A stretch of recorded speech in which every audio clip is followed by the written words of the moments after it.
So I'm going to get right into it, and I'm going to be reading from notes, so I hope you'll find that acceptable. Um, just a little bit of background before I get into the history part of it. I've been teaching with LACP for about a year now, or 10 years now, a decade, and it's a tremendous honor to work with this great organization, people like Janice and Jason. I'm a professional landscape photographer of 30 years. My work focuses mainly on California's deserts, mostly in black and white with both large format and high resolution DSLR. I am neither an expert on this topic nor a historian, but I do love photography and I love learning about the medium that I practice. There is no established history of landscape photography or accompanying artist list from which I could work to establish this presentation. So I spent a great many hours reading, rereading, researching, considering, and collating artists, movements, and ideas into what I hope is a cogent presentation. I hope you find it agreeable, informative, and enjoyable. Instead of providing a chronological running list of names who work in the genre, I chose those whose work I most admire and those who I believe have had the greatest impact upon our medium as an art form and for providing inspiration to many future generations of photographers. Understand that you will be hearing something of my opinion, yet most of these artists are well recognized and acknowledged as innovative and influential. The exclusion of your favorite photographers is not indicative of any value judgment or a suggestion that they're not innovative or influential. And I'd appreciate it if you'd let me know at the end if you think there's somebody that needs to be in this presentation. By all means, do let me know about it. You'll note that I take a broad approach to the term landscape. Although I most enjoy and personally practice fairly pure traditional photography from wild places, in this presentation, I do not overlook urban landscapes, industrial landscapes, or seascapes. Whether such alternative landscapes can be held as enjoyable is purely a matter of personal preference. I'll present movements and artists in a chronological fashion to keep on track and on time, and I'll be reading from notes, but I will also freely interject additional thoughts and ideas. All right, so briefly, I'll leave this slide up. I'm going to cover all of these people and all of these movements over the next hour. But most importantly, there's a number of photographers that I had to leave off the end of the slide from Ansel's day to modern era. It would have made this slide way too cluttered and probably difficult to read for those who might be on mobile devices. But these are all artists and movements I'll cover. We begin at 1780 and we'll go right up until today. And I'm actually going to start with painting, Romanticism. Its peak was 1780 to 1830. Romanticism quickly spread throughout Europe and the United States to challenge the rational ideas held during Enlightenment. Artists emphasized that senses and emotions, not simply reason and order, were equally important means of understanding and experiencing the world. The primary importance of Romanticism was in the free expression of the feelings of the artist. In order to express these feelings, it was considered that the content of the art had to come from the imagination of the artist, with as little interference as possible from artificial rules. In an effort to stem the tide of increasing industrialization, many of the Romanticists emphasized the individual's connection to nature in an idealized past. French poet, and I'm probably going to butcher his name, Charles Baudelaire, stated that Romanticism is precisely situated neither in choice of subject nor in exact truth, but in a way of feeling. Romantic painters often turn to nature in plein air painting or painting out of doors, and that's how we landscape photographers work. Works were based on close observation of the landscape as well as of the sky and atmosphere. While some artists emphasized humans at one with and part of nature, others portrayed nature's power and unpredictability, evoking a feeling of the sublime. And we see a lot of this very same thing in contemporary landscape photography. Why is Romanticism important in the context of landscape photography? I personally believe there's something of a Romanticist renaissance occurring right now in photography and landscape photography. And I think looking at photography forums and a lot of competitions over the last few years really highlights this. And I'd like to start with the very first photograph. 1826, The View from the Window at Le Gray by Joseph Nicephore Niepce, and I believe I'm saying that right. I hope I am. Niepce was born in France in 1765. He was an amateur scientist, inventor, and artist. Around 1816, Niepce became interested in the new technique of lithography and began to explore ways of using light-sensitive materials to produce images directly onto a printing plate. Niepce captured this scene with a 6x4" by 8" pewter plate, thinly coated with bitumen of Judea, which is a naturally occurring asphalt. A very long exposure was required, roughly 8 hours, and a researcher studying Niepce's notes and recreating his processes found that the exposure may have actually been over the course of several days. In fact, there's light on both sides of the buildings in the photograph, so they know this is a very long exposure. The retained image was a crude copy of the rooftops, farmyard, and trees found outside the window. I personally believe this qualifies as a landscape photograph, although I think it was just purely an experiment. Niepce called his process heliography, from the Greek helios meaning drawing with the sun, and his achievement laid the groundwork for the development of photography. He later would work with artist Louis Daguerre, whose sharper and more detailed images marked photography's next major advancement. That's Daguerre on the left there. Daguerre was a French painter and scenic artist for opera and theaters and was also conducting research similar to Niepce at the time. By 1837, he had made his first highly successful still lifes using the daguerreotype process. In 1838, he released Boulevard du Temple, and that's the photograph on the right, a 10-minute long exposure which includes the earliest known photograph of persons or people. The boulevard was actually quite busy at this time, but because of the length of the exposure, all the traffic on the street disappeared, and only the people seen down at the lower right, the boot polisher and his customer, they're the only ones that remain in the frame, although slightly blurred. Here's a number to get your head wrapped around. By the end of 1840, substantial technical advances made daguerreotypes fast and common. Nearly 404,000 daguerreotypes were made in 1855 alone. That sounds like a big number. Today, 1.8 billion photographs are posted on social media every day. Get your head around that. Despite its popularity, the daguerreotype process was mostly finished by 1864. It was not easy to duplicate. They were fragile. Oh, I missed a slide. They were fragile and expensive and had to be kept under glass or framed. Here's an example of most of this sort of daguerreotypes that we would have seen. They were largely portraits and street scenes, really. And I don't know who the two guys on the right are, but those are really cool photos. Now I'd like to talk about Gustave Le Gray. His full name was Jean-Baptiste Gustave Le Gray, and he was a French painter, draftsman, sculptor, printmaker, and photographer.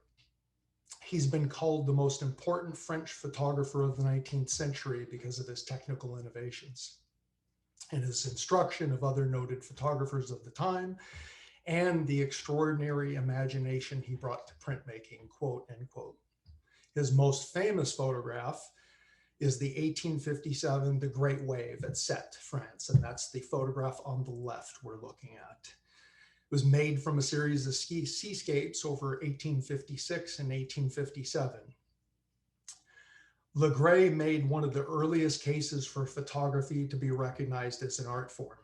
He wrote, quote, "Since its first discovery, photography has made rapid progress, especially as regards the instruments employed in its practice. It now remains for the artist to raise it to its proper position among the fine arts, end quote. If we look closely at the wave, we'll note that at the horizon, the clouds are abruptly cut off where they meet the sea. There's on the right an especially noticeable demarcation line, but it remains an incredible technical achievement for the time. So these were collodion on glass negatives, and this particular, actually this whole series, were about 12.5 by 16.5 inch glass plate negatives. But this was at a time when photographic emulsions were not equally sensitive to all colors of the spectrum, and most photographers found it impossible to achieve proper exposure of both landscape and sky in a single negative. And this is often the case today. Too long of an exposure resulted in a washed out sky, and an exposure shortened for the sky would result in an underexposed landscape. Le Gray solved this problem by printing 2 glass plate negatives on a single sheet of paper, one exposed for the sea, the other exposed for the sky, and sometimes they were made on separate occasions in different places. I think technically we can refer to this as the earliest or the first form of HDR, or high dynamic range photography. But at the time, this was a common practice and termed as combination printing, and Le Gray was not alone. There's a couple more of Le Gray's seascapes. The one on the right, you can especially tell that one's probably one of the more obvious indicators of a combination print, but regardless, they're stunning technical achievements given the year 1857. Other notable combination printing practitioners were the English pictorialist Henry Petre Robinson and pioneering Victorian art photographer Oscar Raylander. Often called his masterpiece, This Fading Away is an 1858 combination print that required 5 negatives to create in the final print.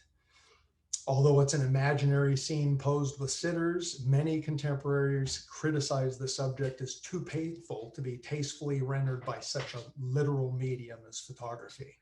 A lot of people were not aware this was a fictional photograph. Henry Petre Robinson's When the Workday is Done. This was done from 6 negatives. And if we look at how beautifully modeled the light is throughout the frame, there's no way the process could have handled all of these variations of light throughout the frame. So 6 negatives was what it took. Most impressively is Raylander's Two Ways of Life, created in 1857 using 32 negatives. And the process took about 6 weeks to make this print. I think it's a little more obvious that this is a photo montage, but the fact that it's 1857 and it used 32 negatives is pretty remarkable. Let us now talk about the Hudson River School, which existed largely from 1850 to 1900. The Hudson River School was America's first true artistic fraternity, and its name identified a group of New York City-based landscape photographers or landscape painters that emerged around 1850 under the influence of English emigre Thomas Cole, and that's his painting up on the left. That is the Hudson River in the painting. Their paintings typically depicted the Hudson River Valley and the surrounding area, including the Catskills, the Adirondacks, the White Mountains. Hudson River schools are epic in scale and physical size, and are characterized by their realistic, highly detailed, and sometimes dramatically idealized portraits of nature, often juxtaposing peaceful agriculture and the remaining wilderness, which was fast disappearing from the Hudson Valley, just as it was becoming appreciated for its qualities of ruggedness and sublimity. By 1902, the Hudson River School was virtually forgotten, but we need to look at a few of their players. Frederick Edwin Church. He was an American landscape painter born in Hartford, Connecticut, and was one of the central figures of the Hudson School, best known for painting large landscapes, often depicting mountains, waterfalls, and sunsets. His paintings put an emphasis on realistic detail, dramatic light, and panoramic views. During his prime, he was one of the most famous painters in the US. And in fact, the photo or the painting on the left, I feel it's very photographic. I feel like I'm looking at a contemporary photograph. Let's talk now about Albert Bierstadt. He is probably, for photographers anyway, he is one of the most famous, he is the most famous painter. German American, best known for his lavish, sweeping landscapes of the American West. He joined several journeys of the westward expansion to paint these scenes. Bierstadt became part of the second generation of the Hudson River School, and his style was based carefully on his style was based on carefully detailed paintings with romantic, almost glowing light, sometimes referred to as luminism. We're going to come back around to this, and I think you guys will recognize some of this light from contemporary photography, landscape photography, that is. In 1863, Bierstadt traveled west to where he spent 7 weeks in Yosemite Valley producing immense canvases while establishing himself as the preeminent painter of the Western American landscape. Numerous contemporary landscape photographers admittedly recognize his work in spirit and style. His paintings are photographic in detail, if not highly dramatized and stylized. We see this a lot in contemporary landscape photography. There's no question in my mind about his oversized influence on contemporary landscape photographers. That is, by the way, a depiction of Yosemite Valley on the left. Many of you may have been to Yosemite Valley, and you might agree that, heck, no place in Yosemite Valley looks anything like that, but he was creating from expressive intent. He used the valley as a basis for his material. Now we'll look at Thomas Moran, another of the most famous Hudson River painters. He was an American. His work often featured the Rocky Mountains. Moran, along with Bierstadt, Thomas Hill, and William Keith, are sometimes referred to as belonging to the Rocky Mountain School because most of their work came from the central part of the continent rather than the West Coast. Moran's vision of the Western landscape was critical to the creation of Yellowstone National Park. In 1871, Dr. Ferdinand Hayden, director of the United States Geological Survey, invited Moran to join him on his expedition into the unknown Yellowstone region. His sketches, along with photographs produced by survey member William Henry Jackson, who we're going to get to in a minute, they captured the nation's attention and revealed the scale and splendor of the region, which persuaded President Grant and the Congress that Yellowstone should be preserved, and it thus became our first park in 1872. Let's talk about Clayton Watkins. He is an American photographer who found international fame for his photographs of Yosemite, San Francisco, and the Pacific Coast and subjects throughout the Western states. Watkins is best known for his mammoth plate photographs, but he actually published the majority of his work as stereo views. Some of you old enough, or some of you who poke around antique shops or thrift shops might recognize these stereo views. You would put these in a stereoscopic viewer, which you hold up to your eye, and you get a three-dimensional view of that. And this is the majority of the work that Watkins sold was in this stereo view format. His photographs represent a comprehensive look at a changing California and the West from 1860s through 1890s. In 1861, Watkins first traveled to Yosemite with his 18 by 22 inch glass plate mammoth camera, 18 by 22 inches. This is in the 1861, mind you. We didn't have vehicles.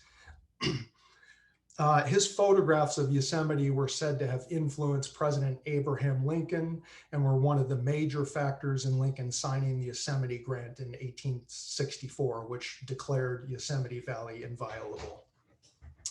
Watkins also made some of the earliest photographs of Southern California and the Pacific Northwest and the railroad, Union Pacific Railroad, where he documented the construction from Sacramento to Utah. Another one of his famous photographs is the meeting of the rails, where they finally connected the rails together.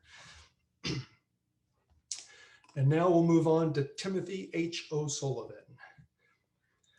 O'Sullivan was widely known for his work of the Civil War. I chose to leave some of those photographs out of here since we're talking about landscape, but his Civil War photographs, they're graphically brutal, but they're powerful.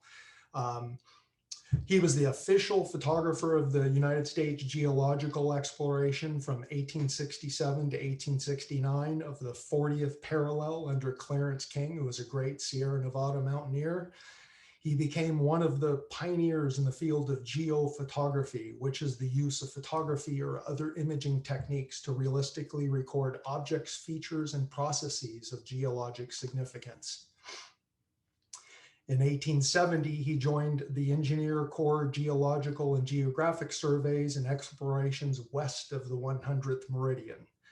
O'Sullivan's photographs were some of the first that we know that recorded prehistoric ruins, Navajo weavers, and Pueblo villages of the Southwest. The subject matter O'Sullivan focused on was a new concept, as it involved taking pictures of nature as an untamed pre-industrialized land without the use of landscape painting conventions. O'Sullivan combined science and art to make exacting records of extraordinary beauty. For me, one of the particularly appealing aspects of O'Sullivan's work is noted by new topographer Robert Adams, who I'll get to later, who said that O'Sullivan, quote, was interested in emptiness, in apparently negative landscapes, in the barest, least hospitable ground. The preponderance of his best pictures are of vacancies, end quote. As a wilderness photographer and as a desert photographer, I find that sentiment particularly appealing. Sadly, O'Sullivan died pitifully of tuberculosis at the young age of 42. Pretty lousy. And there's one of a couple of his photographs of vacancies. I just love the space in his photographs. Let's talk now about William Henry Jackson. He was an American painter, Civil War veteran, geologic survey photographer, and an explorer famous for his images of the American West. In 1870, he was invited on the USGS survey of the Yellowstone River and Rocky Mountains. He was also a member of the Hayden survey of 1871. Painter Thomas Moran was also part of the expedition, and those two artists worked closely together to document the region. As a member of these surveys, Jackson was in a position to capture the first photographs of landmarks of the West. And those photographs played an important role in convincing Congress in 1872 to establish Yellowstone National Park, which was our first. Like O'Sullivan, Jackson worked with multiple camera and plate sizes under conditions that were often incredibly difficult. His photography was all done by hand using the collodion process, which is seeing somewhat of a resurgence today, with 3 different cameras, 8x10, stereographic, and the Mammoth Plate 18x22. And we're seeing a couple of those cameras on the mule on the left. That is not O'Sullivan, that's his assistant, but you have to be impressed by that load. The weight of the glass plates in the portable darkroom limited the number of possible exposures on any one trip, and the photographs were often made in physically challenging conditions. So when landscape photographers, especially those working with digital cameras today, tell me how difficult it is what they do, we can look at that photograph on the left. Let's talk now about pictorialism. It was an international style and aesthetic movement that dominated photography during its heyday. There is no standard definition of the term, but in general, it refers to a style in which the photographer has manipulated what would otherwise be a straight photograph as a means of creating an image rather than simply recording it. Pictorial photographs typically lack sharp focus, are printed in one or more colors other than pure black and white, and often have visible surface manipulations. For the pictorialist, a photograph, like a painting, was a way of projecting emotional intent into the viewer's realm of imagination, a way of focusing the beauty of the subject matter and the perfection of composition rather than documenting the factual world. Pictorialism transformed into a national movement that established photography as a true art form. For more than 3 decades, painters, photographers, and art critics debated the topic. It's still being debated today. Unlike the majority of straight photographers, pictorialists were known for their experimentation with soft focus lenses and diverse printing processes, including gum bichromate, cyanotype, and platinum prints. Interestingly, the Kodak company plays a big part in pictorialism.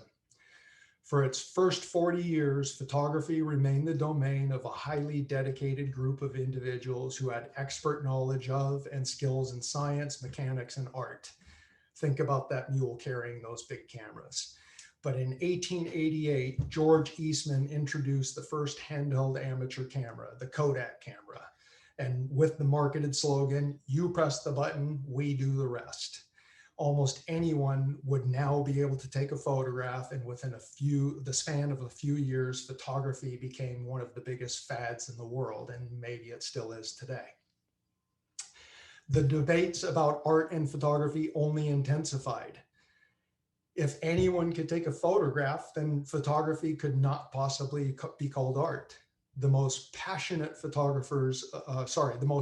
defenders of photography as art pointed out that photography should not and cannot be seen as an either or medium. Some photographs are records of reality, while some are indeed works of art, and this is still the case today.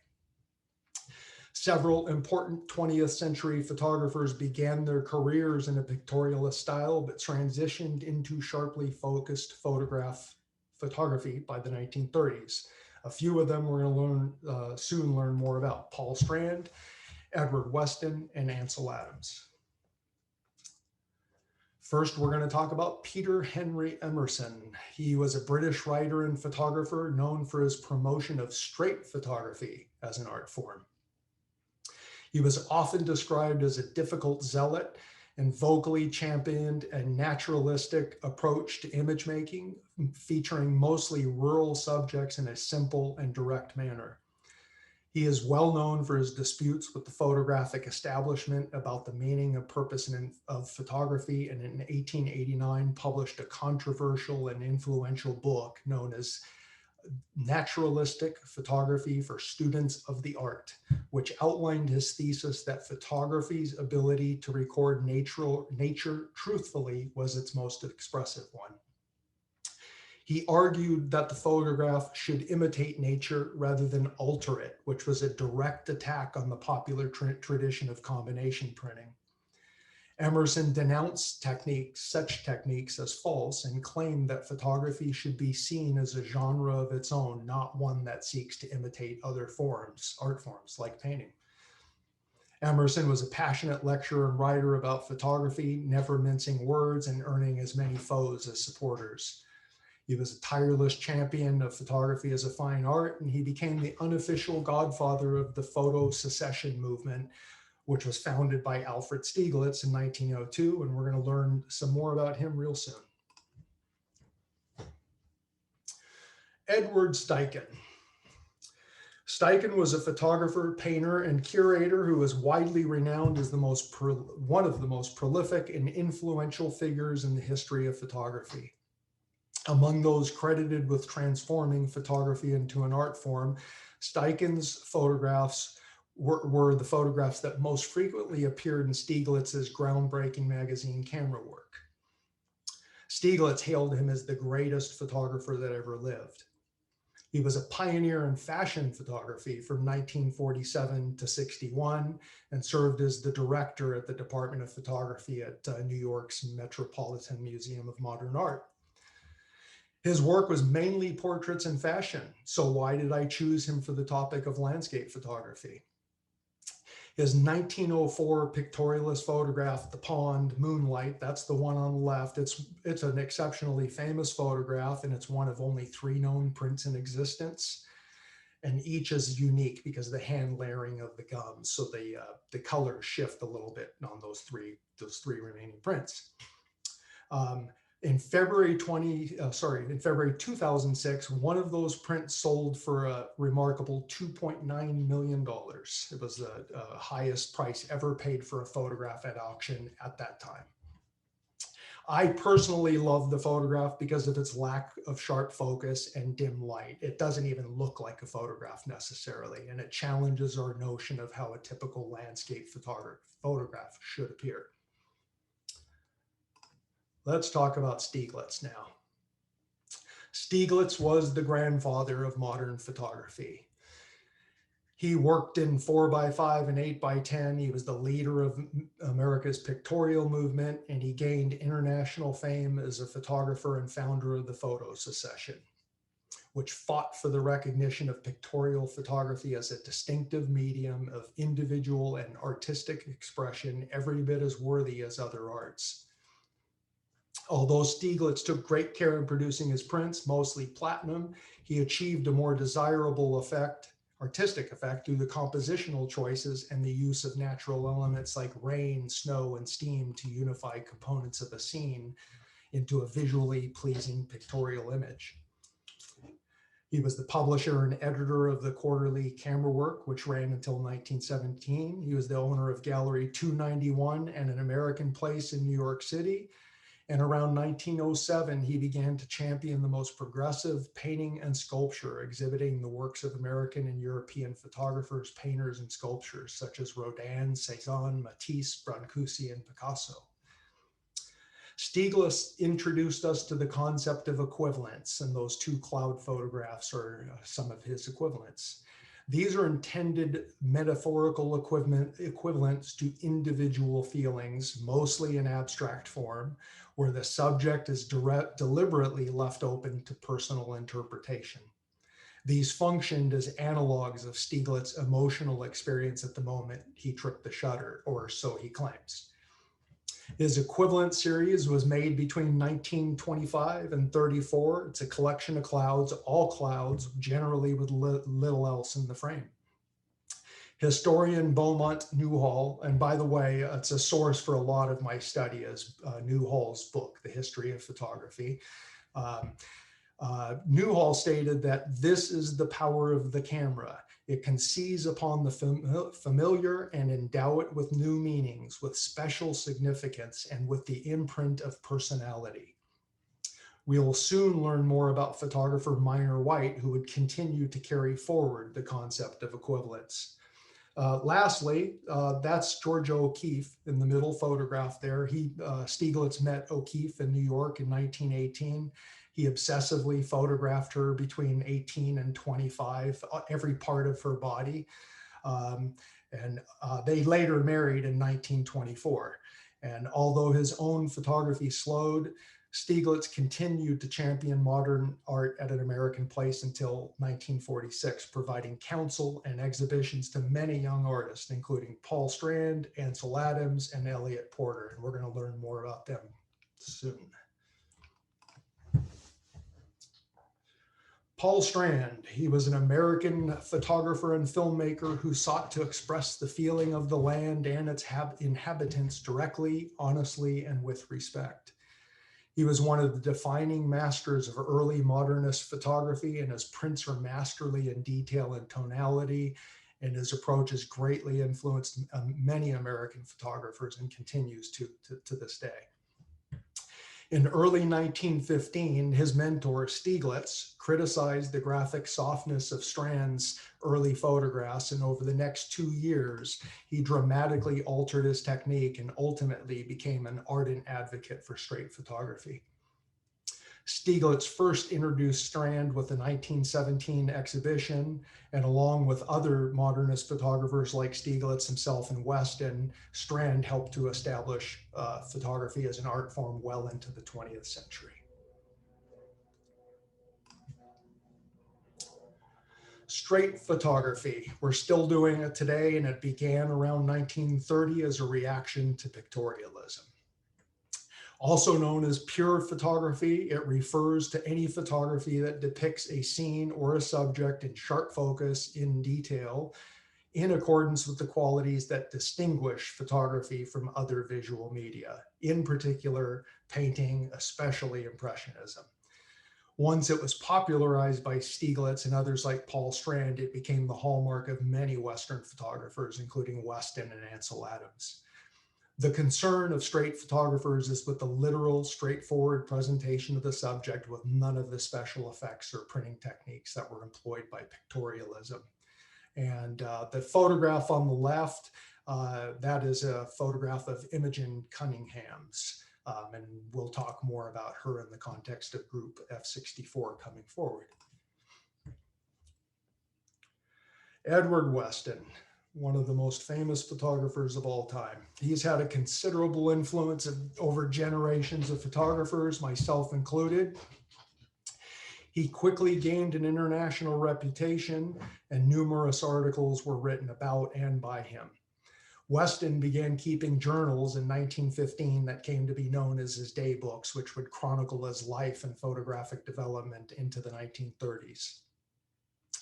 In the 1920s, Weston renounced his pictorialist style with a new emphasis on abstract form and sharper detail. He wrote that the camera should be used for recording life, for rendering the very substance and quintessence of the thing itself, whether it be polished steel or flesh.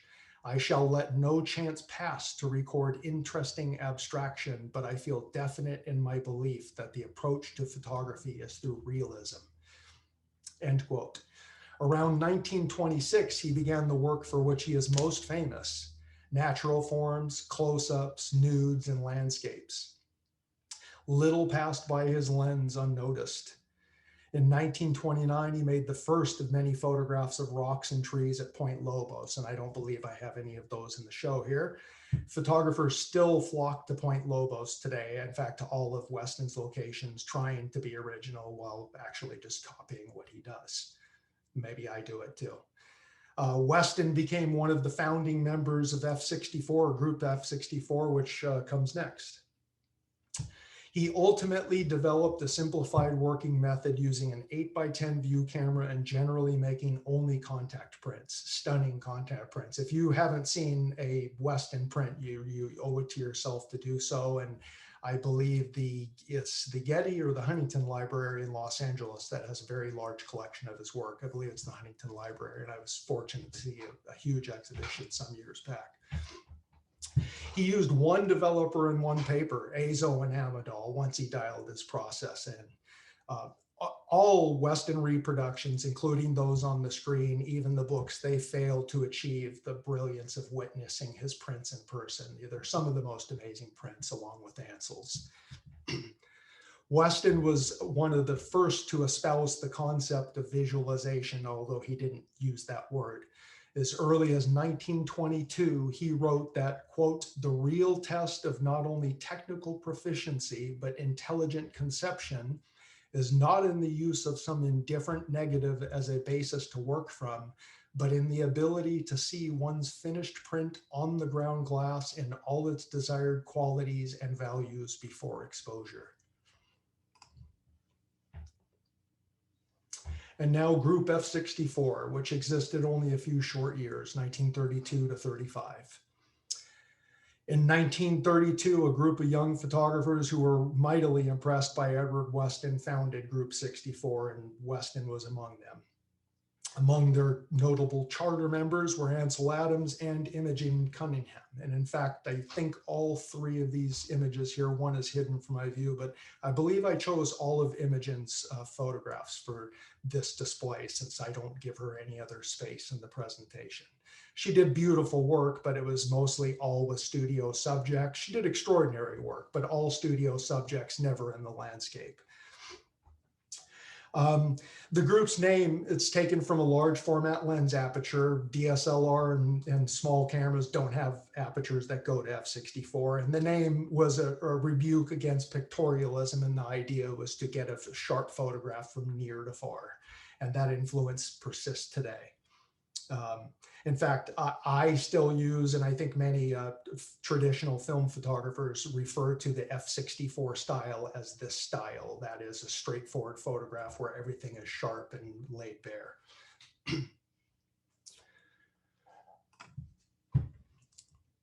And now we're on to Ansel.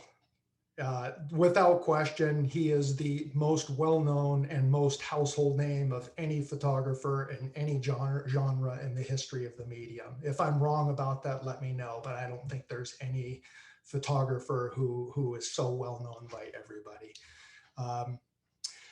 Ansel was an American landscape photographer born in San Francisco, California. He was a mountaineer, a wilderness lover, an environmentalist known for his crisp black and white images of the American West.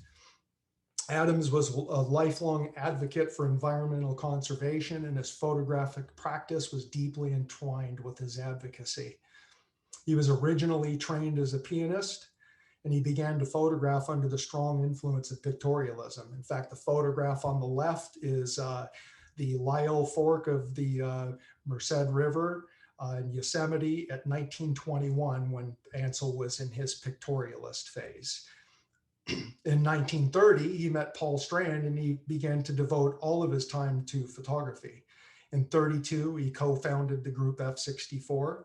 And those of you who practice traditional black and white photography are surely familiar with the zone system, who, along with Fred Archer, he developed the zone system, which is an exacting method for exposure, development, and printing. And here comes another familiar name again, Stieglitz. Stieglitz introduced us to Ansel Adams in 1936 with a solo show. There's no way of getting around Stieglitz is just a huge, important part of photography in North America. He always has been, always will be. At the age of 12, Ansel was given his first camera during his first visit to Yosemite National Park, and he developed much of his early photographic work as a member of the Sierra Club. If I recall correctly, on the Sierra high trips, he would produce lots of photographs of the Sierra Club groups out in the field, and he was selling prints for ridiculously low amount of money. It's no wonder he couldn't keep up with his workload. In 1946 and 1948, he received Guggenheim fellowships and photographed many national parks and national monuments, or what would become national parks and national monuments. For his work and his persistent advocacy, which helped the national park system, he was awarded the Presidential Medal of Freedom in 1980. Somebody else got a Presidential Medal of Freedom last year, which was mighty embarrassing comparatively. Adams was a key advisor in establishing the photography department at MoMA in New York, and he was an important landmark which was an important landmark in securing photography's institutional legitimacy.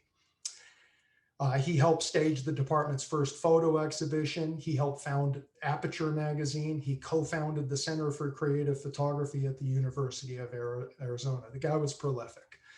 In a 2020 Sotheby's auction, a rare early print of Moonrise Hernandez, New Mexico, that's the one on the left. I'm sure all of you guys know this photograph. It looks nothing like the original negative.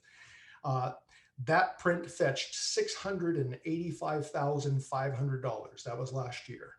The one on the right, Tetons and Snake River, Grand Teton National Park, sold for a record price of $988,000. So what am I trying to say? If you want your photographs to be worth some money, die. I think that's how we do it. That's how it goes. Let's talk about Elliott Porter now. Elliott Porter was an American photographer best known for his color photographs of nature. Elliott's brother Fairfield was a painter and art critic who introduced his older brother to, guess who? Alfred Stieglitz, around 1930. In 1938, Stieglitz presented Porter's work at an American place. Initially, Porter was a black and white bird photographer, and that's what we're looking at in these three frames, who became interested in color photography after a publisher rejected his book proposal because black and white images wouldn't clearly differentiate the bird species. Check out the rig that he's using in that middle frame. It's a 4x5 camera. I can't even tell what's going on, but he's got a lot of light and craziness going on there to get at a bird nest that's down in the shrub. And that's how all of his bird photographs were made. And he did some things that I don't necessarily approve of, never harming the birds, but sometimes harming their habitats.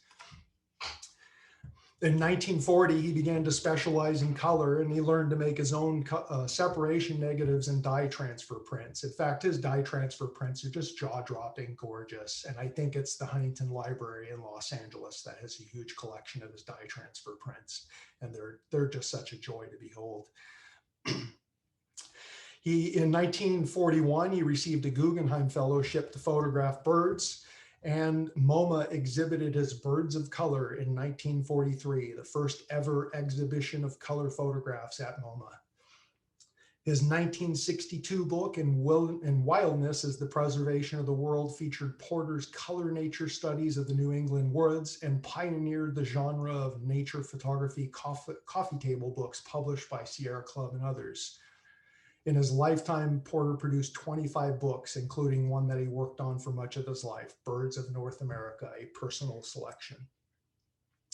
In 1979, the work of Elliott Porter was exhibited in Intimate Landscapes. That was the name of the exhibition, the first one-person show of color photography at MoMA, New York. Today, many of us use the term intimate landscape to refer to this style of work. And in fact, that's how I refer to myself, as one who works in the intimate landscape. Working with close range, quiet, not epic compositions of natural elements featuring muted colors and dense textures. These were the hallmarks of Porter's work at the exclusion of the spectacular appearing landscapes. In 1970, Porter wrote, quote, "It has been said that wildness is a luxury, a commodity that man will be forced to dispense with as his occupancy of the earth approaches saturation. If this happens, he is finished. Wilderness must be preserved. It is a spiritual necessity," end quote. Minor White was an American photographer, theoretician, critic, and educator. He combined an intense interest in how people viewed and understood photographs with a personal vision that was guided by a variety of spiritual and intellectual philosophies. Beginning in 1937 and continuing until his death, White made thousands of black and white color photographs of landscape, people, and abstract subject matter, created both with technical mastery and a strong visual sense of light and shadow. He taught many classes, workshops, and retreats, and helped start Aperture magazine. White was greatly influenced by Stieglitz's concept of equivalence. In his later life, he often made photographs of rocks, surf, wood, and other natural objects that were isolated from their context so that they became abstract forms. He intended these to be interpreted by the viewer as something more than what they actually present. According to White, quote, "When a photographer presents us with what to him is an equivalent, he is telling us, in effect, I had a feeling about something, and here is my metaphor of that feeling." After his death in 1976, White was hailed as one of America's greatest photographers. Win Bullock died in 1976. He was an American photographer whose work is included in over 90 major museum collections around the world. He received substantial critical acclaim during his lifetime. He published numerous books and is mentioned in all the standard histories of modern photography.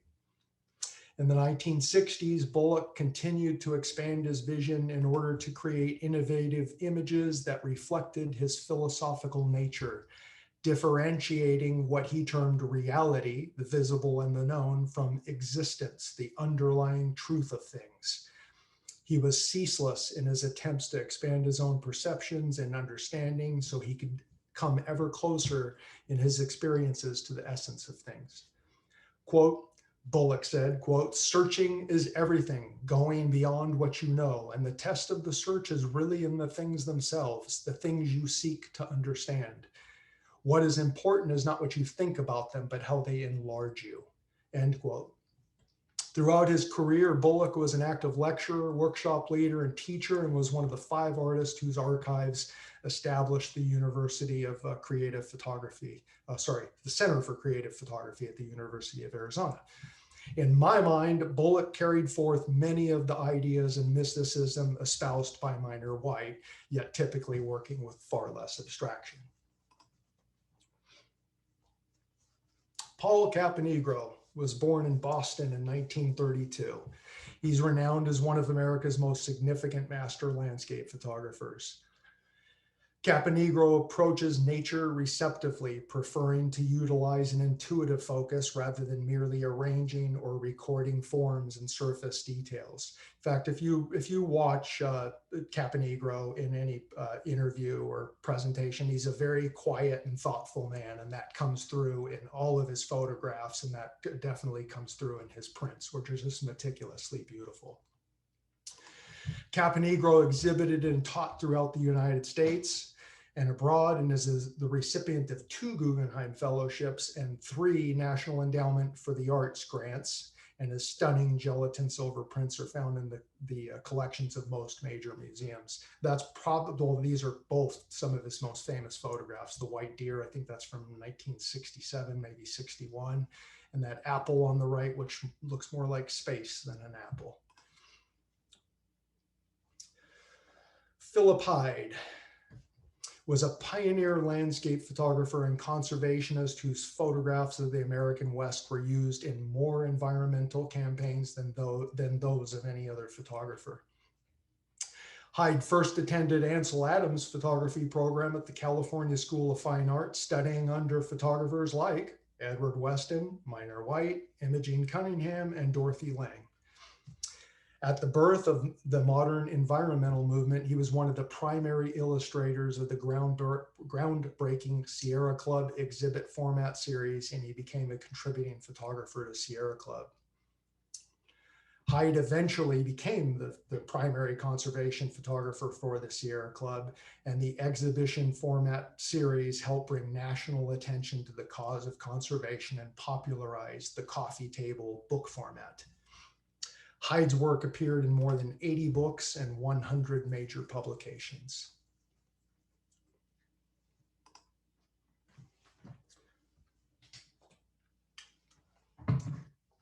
I'll now talk about the new topographics.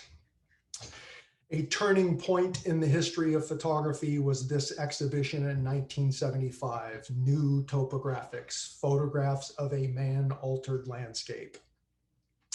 It signaled a radical shift away from the traditional depictions of landscape.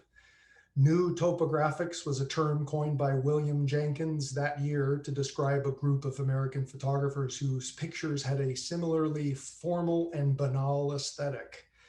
Many of the photographers associated with new topographics include Robert Adams, Louis Baltz, Frank Golke, Stephen Shore, and Bernd and Hilla Becker.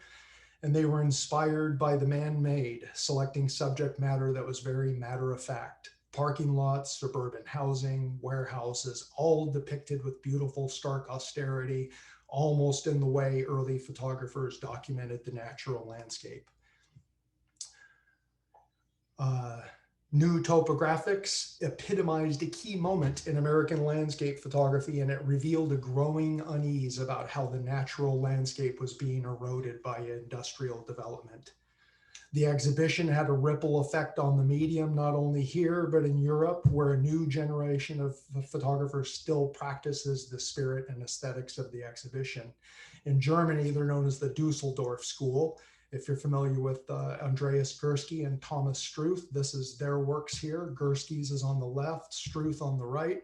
And in particular, Gursky's photo on the left, the Rhine, in, I omitted the year, I believe it was 2011.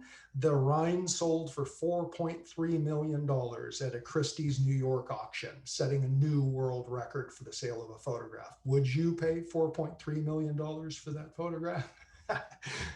On the right, Struth's Yosemite, 1999, has fetched at least $200,000 at auction. So you get $200,000 to get photographs of people's cars. Robert Adams suggested that, quote, "We are left an urban nation, one today largely prohibited even visiting rights to the country. We look back at the early pictures and marvel that the sheer size and beauty of the space could have absorbed and hidden for so long the damage done by unrestrained self-interest. The pictures make clear that before we came to it in numbers, the West was perfect," end quote.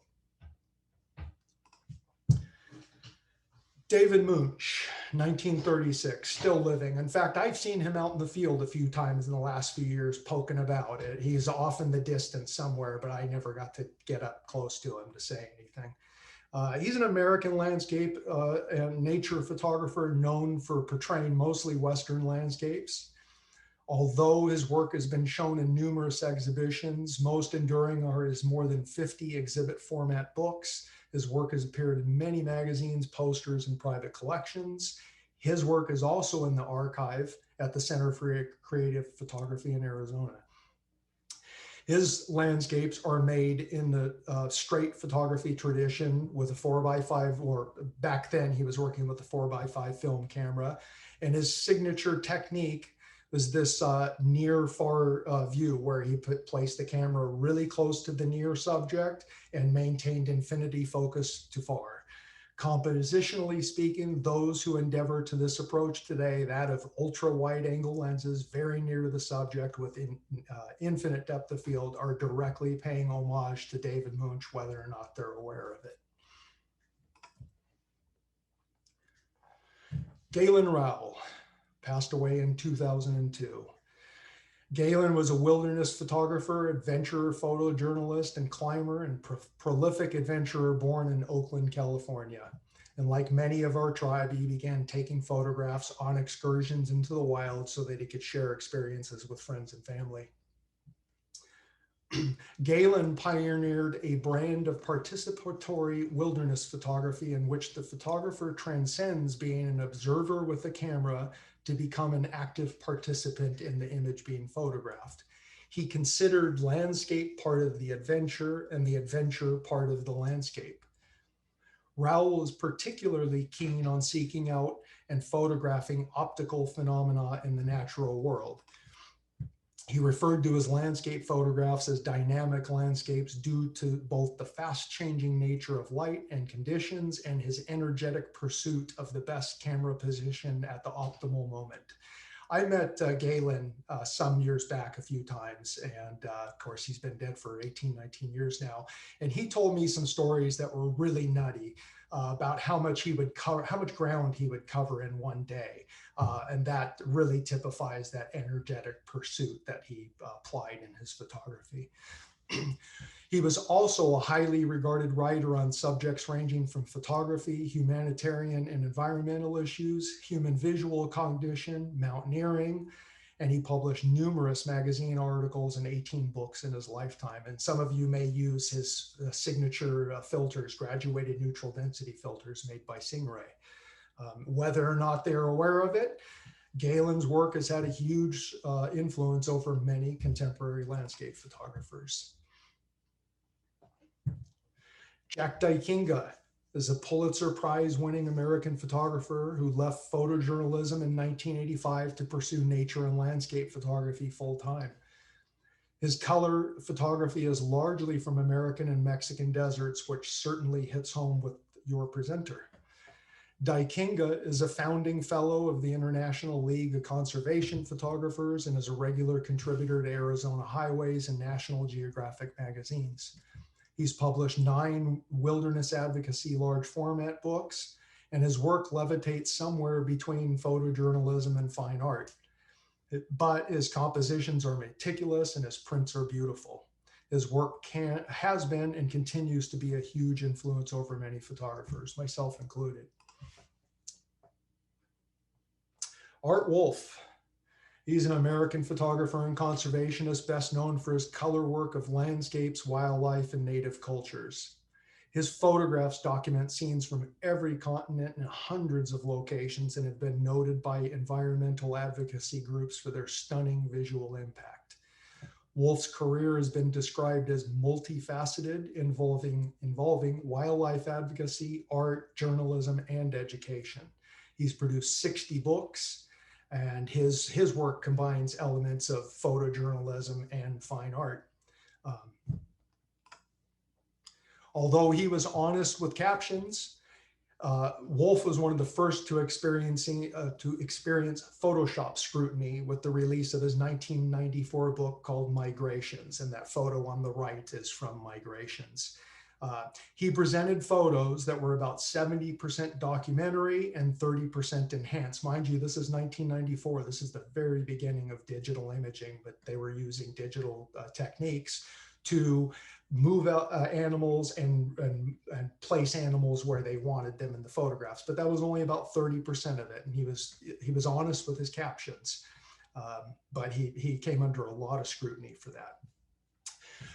Morgan Freeman said, quote, "Art Wolfe is a virtuoso whose eye brings home again and again the absolute need to preserve what we have." I was really on the fence about including Wolfe because I think most people don't think of Wolfe as a landscape photographer, but his work and his career has been so diverse and so influential. I felt that he had to be included here, and he just does beautiful work. Richard Misrach. He's an American photographer who's been one of the most influential photographers of his generation. In the 1970s, he helped pioneer the renaissance of color photography and large-scale presentation that are in widespread practice today. If you've never seen one of his prints, they're always large. He doesn't produce small prints. They're all rather large, and they're all of difficult topics. Best known for his ongoing series, Desert Cantos, which is what these are here, a multifaceted approach to the study of place and man's complex relationship to it. He's worked in the landscape for 40 years. His work also looks at urban sprawl, tourism, industrialization, floods, fires, petrochemical manufacturing, and the testing of explosives and nuclear weapons. Curator Ann Wilkes Tucker writes that Misrach's practice has been, quote, "driven by issues of aesthetics, politics, ecology, and sociology," end quote. He's not your typical landscape photographer. A 2013 review in Architectural Digest said that while sublimely, quote, "while sublimely beautiful, Misrach's prints are also imbued with disquieting undercurrents." I love that, end quote. Michael Kenna. He's an English photographer best known for his black and white landscapes featuring ethereal light achieved by photographing at dawn or at night with exposures up to 10 hours in length. His photographs concentrate on the interaction between ephemeral atmospherics in the natural landscape and human-made structures and sculptural mass. His photographs often record details that the human eye is not able to perceive. His spare and square photographs are almost instantly recognizable, and he spawned a whole new generation of copycats in an associated new term, minimalism. During Kenna's 46-year career, his photographs have been shown in over 450 one-person gallery and museum exhibitions throughout the world. They're also included in over 100 permanent institutions. He's produced 75 books. He's been a prolific artist. He's well known for his intimate style. His prints are meticulous. He works in silver gelatin, always square, and they're always pretty small prints, never very large, but they carry a lot of gravity. I believe that practitioners of minimalism or minimalistic photography owe deep grats of gratitude to Michael Kenna. There are so many photographers working in this vein today, and I can only see Michael Kenna. He kind of set this imprint. Edward Burtynsky. He's a Canadian photographer who is regarded as one of the world's most accomplished contemporary photographers. His remarkable photographic depictions of global industrial landscapes represent over 40 years of dedication bearing witness to the impact of humans on the planet. Burtynsky's photographs are included in the collections of over 60 major museums. He's represented by many galleries worldwide. He was the inaugural winner of the TED Prize for Innovation and Global Thinking in 2005. Burtynsky's prints are monumental. He prints up to 60 by 80 inches in size, and that's what gives these things such great gravity. They're overwhelming at that size, and you can't help but respond in a visceral way looking at these prints. He often positions himself at high vantage points over the landscape using elevated platforms, natural topography, and he's gotten into drones and helicopters and fixed-wing aircraft. Burtynsky's photographic style is characterized by the sublime nature of the scale while focusing on the consequences of global consumerism. While the viewer witnesses the consequences of radicalized consumerism, he or she is left to quietly contemplate its political calculus. His photographs are neither a condemnation nor celebration. They're just an acknowledgement of the existence of this. Here's an important question for me. If the new Topographers exhibition of 1975 revealed a growing unease about how the natural landscape was being eroded by industrial development, was the work actually intended to spur action or cause a sea change in human behavior? 45 years have since passed, and industrial development, population growth, and human consumption are still on the rise. Does Burtynsky's work and work like it possess the ability to help slow the pace of industrialization and consumption any more effectively than wild landscape photography is at stopping it in the first place? I think these are important questions for a photographer, landscape photographer, to ask themselves before considering an artistic direction.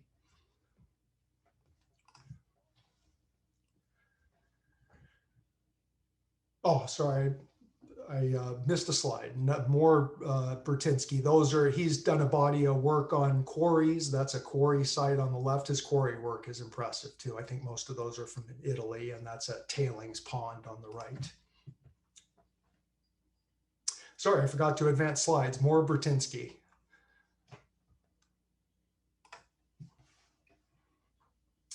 Let's now talk about Mark Adamus, the very youngster Mark Adamus. We're acquaintances. I've known Mark for some years. He's Oregon-based, and his pursuit of wild landscapes has taken him around the world almost continuously for over a decade. Mark's style is unmistakable, where nearly unbelievable light and fleeting atmosphere create epic, majestic photographs, much like the paintings of the Romanticists. With his work, he pays homage to and ascribes to the great Galen Rowell brand of participatory wilderness photography. Mark employs numerous techniques in the field and in post-production to create his finished works, blending different shutter speeds for focus and different focal lengths for altered perspectives. By definition, straight photography, this is not. I believe the outer two photographs are very good examples of that. Those are blended focal lengths and perspectives. Including Mark was a tough decision. He's early in his career, but only time will tell if his work makes the annals of our media. If in exhibition history and gallery representation are any indicators, then maybe not. But it's undeniable that he's one of the most influential landscape photographers of his generation. I think thousands, if not of millions of photographers are now emulating his style, whether or not they know it. And ultimately, they're emulating the work of the Romanticist painters. And I think this leads me to, yes, two photographers. So to preempt this, I've chosen these last two photographers as I believe they're both doing creative, novel, and imaginative work using inventive techniques with great visual aesthetics to result in a kind of work I've never seen before. I'm including their work because I can, yet neither fits easily within the confines of the movements we've discussed. One doesn't even use a camera, but she works with traditional photographic processes and materials. The other uses a camera to collect source material, but the resulting images are something more akin to illustration. Is it photography? Or even further, is it landscape photography? Does it represent something of the future of landscape photography? Will their work be remembered in the annals? Will future history of landscape photography lists endeavor to include them? Who knows? But I really like what I see here. Let's talk about Vanessa Marsh. I only learned about her work not long ago. In fact, I got her date wrong. She was born in 1978. She's from California. She describes herself as a visual artist who makes monochrome and chromogenic meaning color, photograms using a combination of darkroom techniques, collage, drawing, and painting. Her process is technically mixed media, but it's rooted in photographic processes. She creates her imaginary landscapes and atmospheres. I got lost, I'm sorry. Using cut paper, multiple exposures, and dodging and burning techniques to create invented photographic landscapes. Cutting paper masks traced from the silhouettes of real mountain ranges and layering them on top of silver gelatin paper, she then exposes them to sunlight at intervals and then fixes the image. The resulting photographs are pastel, ethereal, imaginative, and beautiful. In her own words, it's a photograph that was created by a painting, no camera. I really like her work. It's completely fictitious, but it uses photographic processes. Benjamin Everett. He's my last artist I'll talk about. He's a Washington state-based photographic artist whose hybrid landscapes mix the traditions of photography and painting. I only learned about him not long ago too, and it may be in the process of putting this presentation together. In 2018, he won the renowned Hasselblad Masters Award in the landscape category. His images are captured through extensive travel and wilderness experience combined with scale and sculptural experimentation. His surreal landscapes are influenced by his university art and architecture studies and his former professional career as a graphic designer. He's also a former landscape painter. His background in graphic design and painting are readily identifiable elements in each of his images. I appreciate his spare frames, his clean and pastel color palettes, his use of soft contrast, and his vision and imagination. If Instagram is any arbiter of success, then he has been very successful. He's got nearly 500,000 people following him on Instagram. On each shoot, he collects a series of detailed photographs that represent fascinations with some unique aspect of the location, light on form, texture, color, or composition. In the studio, these collected elements become the foundation for play and interactivity, a way to engage and re-experience a scene. He says, each of these images is an innovative collaboration with these places, since both photography and painting come with assumptions about how they represent truth or reality. Their combination explores a landscape somewhere between the two. I'll leave you with this. Do photographers like Everett and Marsh represent possibilities for the future of landscape photography? We're already witness to many more sky replacements, compositing, and extreme digital blending techniques. Are we moving away from straight photography? I think there are many existential questions to be asked going forward. Will landscape photography as we currently know it even matter to the future? Will the subjects and wild places this generation photographs today exist in this state for the next one? Will future changes to our planet force the importance of new topographical work and extinguish the interest in landscape photography as we know it? Who knows? But I thank you for joining me in this presentation. Well, Michael, what a wealth of information in a short amount of time. Thank you so much for putting this together for us. Thank you, Jason. Yeah, absolutely. We do have about 12 minutes left, and there were no questions put into the chat, so we are free to chat amongst ourselves. So if anybody has a question for Michael or wants to talk about anything going on with any of the topics that he brought up, just go ahead and unmute yourselves and let us know who we're hearing from, and then we can talk about it. Does anybody have anything for Michael? Hi, Michael. How are you, dear?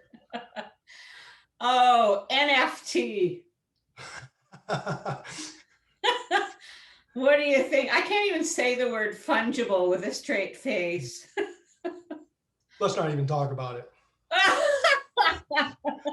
If you guys are not following this NFT thing, I'm puzzled. I don't get it, but it's just, I'm confused about everything today, and NFTs are part of it.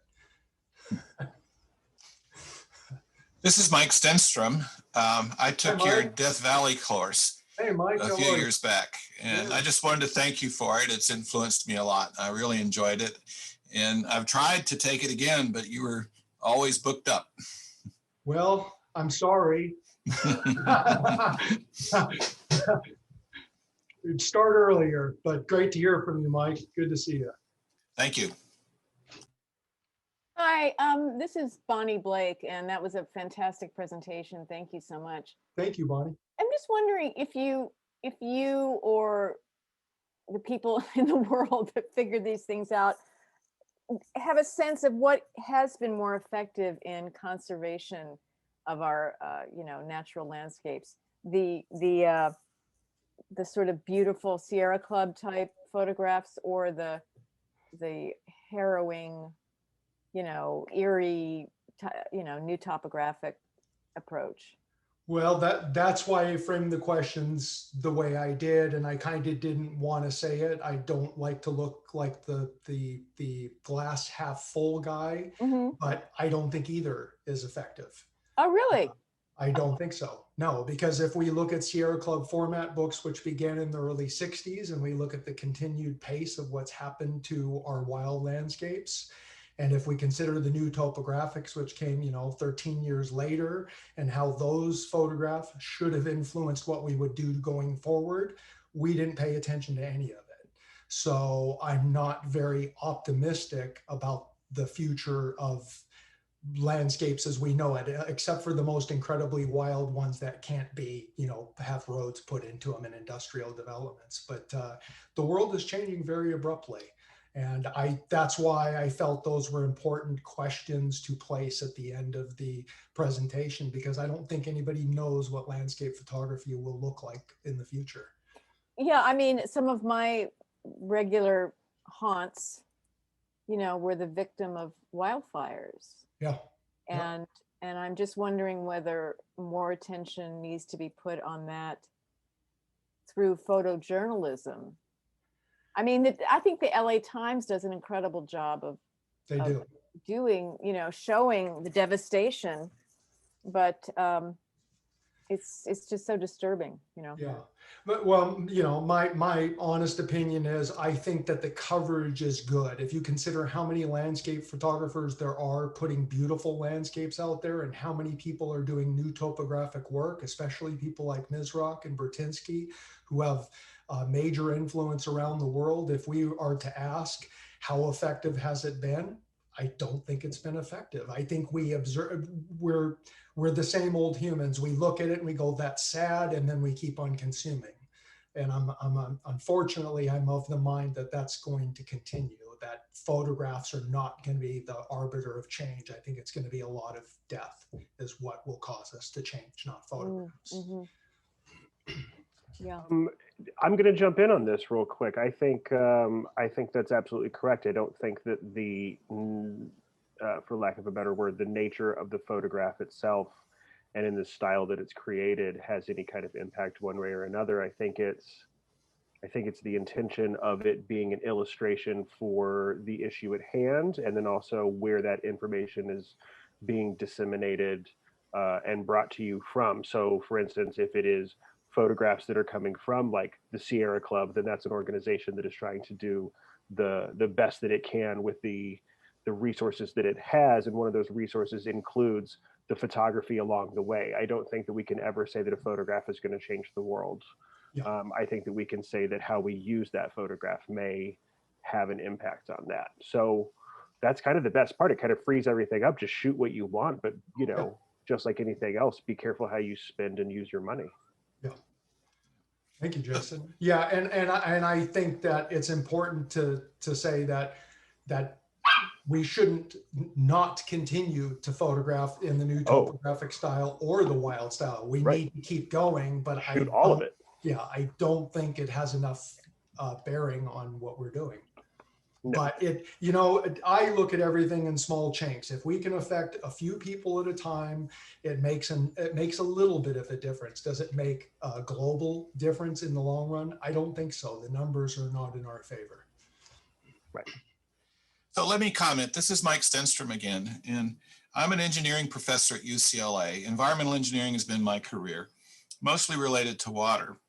And I believe photographs have had an impact, although maybe the impacted group is not so much the general public. Maybe it's the technical people working on the problems. And I can think of a number of examples, and we'd have to blend landscape photography with other types of photography. And I know for myself, Eugene Smith's pictures of Minamata Bay had a tremendous impact on the environment. Now, that's not landscape photography, but it's the power of photography. So I think there is some relationship that is worth pursuing. For sure. Thank you for that, Mike. Yeah, and you're correct. I mean, photographs do make a difference. I'm just concerned that the scale is not big enough, relative to our human scale. There's too many of us doing too much damage and not enough for seeing photographs, but you're absolutely right. Yeah, my response is from a much smaller group that are more involved with particular aspects of the environment. Yeah. And also, I should add that I'm sorry that I took it that direction, but I think those are vitally important questions for landscape photographers moving forward. And it's something that I think about often in my own work. And the bottom line is, so I think, should I be doing more new topographic work? I collect it from time to time. I don't ever share it or show it. It goes to conservation organizations. But I think, should I flip? Should I stop showing wild landscapes and show new topographic work, because maybe I can make more of an impact with it? But I already answered that question. I don't think I can. And also, it changes my disposition. I'm a wilderness photographer because of what it does for my spirit and soul. And I can't engage new topographic work. I've tried to do city stuff. I can't work in the city. I can't work on the street. It's the way I'm wired. I work in the wild. And so for me, I made that decision a long time ago. I'm going to do what best feeds my soul, especially knowing that my work by itself is just not going to be enough to make an impact to what's happening. Yeah, I think you could make a good case that we've actually done more harm than good. And I say that as someone who's been photographing since 1990-ish, and to see the degradation of places. I went to Coyote Buttes in 1991, and at that time, I had a guy that worked for me that would not tell me where it was because he didn't want it to be messed up. That's how it used to be. Yeah, the BLM, I went into the BLM office in Kanab and said, I want to go here. And the lady gave me a map and showed me how to get in there. But yeah. I went back 20 years later and I was just shocked at how bad it is. So, you could make that argument. And then another thing is people, we have to remember how people view our photographs. My friend Bruce Barnbaum, who I've known he's in Washington, and some of mine, we've known each other a long time, but he tells a story about, he has a photograph of a huge old growth stump. And I've been on it's near his house. And this thing must be 20 feet in diameter. It's huge, surrounded by 30-year-old trees.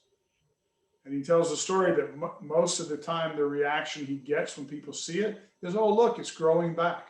Mm-hmm. Mm-hmm. So meaning, hey, cut it all down. It'll grow back. No big deal. Yeah. Thank you for that, Mark. So as an addendum to that, I'll encourage everybody who's still listening, if you put your work online or on Instagram or Facebook, don't identify the location, please. This is part of the problem in what's happening to natural landscapes is people see it online, they want to copy it, they flock to it. So the best thing to do is just not publish the location, just put a larger geographical region like California or whatever it may be. Yeah, and I think I was going to add something else to that, but I've already forgotten, Mark. But I'm Bill McInerney. I was going to make that very point, Michael, that I found your photographs because I had been to Death Valley and been overwhelmed by it. And I was looking around on Instagram and I found you and your collection of Death Valley pictures, and they're wonderful. They make me can hardly wait till I can get back. But I have noticed that you frequently will show something and deliberately not say where it is because it's fragile or one of a kind, like petroglyphs or something. And if everybody knew, I'm afraid they would not last long. Mm-hmm. And further, I mean, and thank you for joining, Bill. I also don't put that out there because I'm shooting wild landscapes and I'm a wilderness photographer for the character and nature of those places, which I don't want to change. And if I share that information, I change those places. And so I deliberately don't use locations. I just use greater geographical regions. And really, it doesn't tell anybody anything about the photograph. It just lets copycats copy. If anybody else really doesn't need to know the location, they just need to respond to the photograph. Photographers always seem to need to know where it is so they can go copy it. And they're the people who shouldn't have the information. It shouldn't matter where it is. It should. But it does. Yep. Listening to this, my sense is that the common thread through all of this is that it's the photography raises awareness. And you're going, whether you think that's good in the context of the topographic stuff where it's showing, the damage we're doing, I think that's important. Now, whether it raises enough consciousness of people to make a change, that's a different issue. But the flip side of that is it raises awareness of the beautiful things you don't want to spoil, and you need to be careful with that. I guess my takeaway is that you can't raise awareness of a photograph you don't share. So, that you have a choice to make. And I would agree with, I think, the sentiment of this group that the things that we want to maintain probably are better off, not sharing so much, or at least not sharing details. Yeah. But the stuff that we want to change, I think, is where, maybe we have an opportunity, if not an obligation, to kind of put that stuff out there and see what happens. Yeah, absolutely right. Thank you for that, Mark. Michael, it's good to see you. Hi, Betsy. Great to see you. I just wanted to say that when the pandemic started last March, that was the last time when I really was able to go out on a field trip. And the experience of getting out in the desert and Death Valley was just unbelievable. I think how grateful I was. I am also of the fact that a lot of people have loved some of my pictures that I brought back, and I'm very careful not to tell them very much information at all, other than I got up like at 4:30 in the morning and we were shooting, and then we go back out in the evening or late afternoon. So thank you for putting this together, and I'm planning on joining the LA Center of Photography. So thank you so much, Betsy. I'm really eager to, I'm in Orange County, so I'm eager to get back on that train and get in there and come down and look at everybody's photographs. I'm just excited. Awesome. But thank you. Thank you. Thank you. Well, that's just terrific. All right, we have reached the conclusion of our presentation for this evening and early afternoon. And I want to thank Michael first and foremost. Thank you so much for being so generous with your time and information. And I know that it's much appreciated by everyone here. And thank you for continuing to be such a great support for Los Angeles Center of Photography. And then that goes also to the rest of all of y'all. Thank you so much for being here and spending your time and taking some time out of your day to be with us and look at these wonderful pictures and listen to Michael and support the Los Angeles Center of Photography. So everybody enjoy the rest of your evening and your weekend. Go out and make something, and we will see you next time, okay? Guys, thanks so much. I appreciate you all being here.